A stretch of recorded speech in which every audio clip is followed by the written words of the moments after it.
바쁘고 급격하게 돌아가는 시대를 살아가는 우리들은 남들에게 말하기 어려운 질환 중 하나를 가진 경우도 많습니다. 그 중 하나가 바로 치질입니다. 그러나 시간이 지날수록 말하지 못하고 혹은 늦게 발견해서 증상이 악화되는 경우도 많습니다.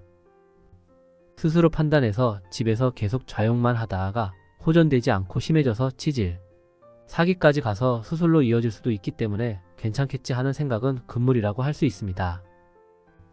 치질은 치액치료 치어를 포함해 통칭해서 부르는 것으로 항문외과 진료를 받을 때는 이를 구분해서 치료를 하고 있습니다. 이 중에서 일반적인 것이 바로 치액인데 가장 흔한 질환이라고 할 수 있습니다. 치액은 혈관 질환의 일종으로 볼일을 볼 때 항문 밖으로 조직이 돌출되어 나오게 됩니다. 여러 가지 통계를 보면 우리나라 사람들의 약 20% 정도만 괜찮고 나머지 부분들은 증상이 있다고 할 정도로 대중적인 질병이라고 할 수 있습니다. 치질, 치액 등 항문 질환의 원인은 참으로 다양합니다. 고기를 좋아해서 육류를 주로 먹는 위주의 식습관, 만성적으로 이어져 온 변비, 직무상, 업무상 오래 앉아 있을 경우가 대표적입니다. 그리고 여성 치질의 경우 임신과 출산 등으로 인해서 압력이 항문 쪽으로 가해지는 경우로 인해 발생할 수 있습니다. 가장 흔히 호소하는 증상은 변을 볼 때 피가 난다는 것입니다. 그리고 치질이 진행될수록 항문의 치액 조직이 밖으로 빠져나와 손으로 만져지기도 하며 불편감을 유발합니다.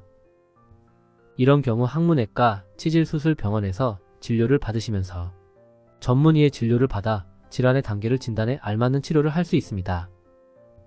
또한 현재의 증상과 돌출된 정도에 따라 치료는 달라지게 됩니다. 의심 증상이 있어서 알아보니 아주 초기 증상으로 판정이 난 가벼운 치액은 수술을 하지 않고 대증 치료로 이루어집니다. 자약을 넣거나 연고를 바르거나 경구약 등의 약물 처방으로 또 개인의 식생활 습관 개선으로도 호전을 기대할 수 있습니다. 그러나 치액의 타랑이 심해 손으로 밀어 넣어야 할 정도인 3기 이상으로 진행이 된 경우는 오래 방치할수록 상태가 나빠지게 되고 복구가 어려워져 수술적 치료를 고려해야 합니다. 좌욕만 한다고 낫지 않는 단계라고 할 수 있습니다. 치료 시기만 놓칠 뿐입니다. 구미 김광렬 항문외과 내에도 좌욕을 할 수 있는 시스템이 마련되어 있습니다. 이는 수술 후 빠른 회복을 위해서 필요한 것입니다.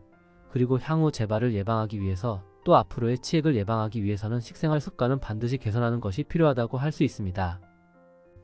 섬유질이 아주 풍부한 시래기 나물, 채소 등으로 식단을 구성하시고 평소 충분한 수분을 섭취하시는 등의 노력이 필요합니다. 그리고 변비가 있는 경우라면 이를 반드시 해결하는 것이 좋습니다.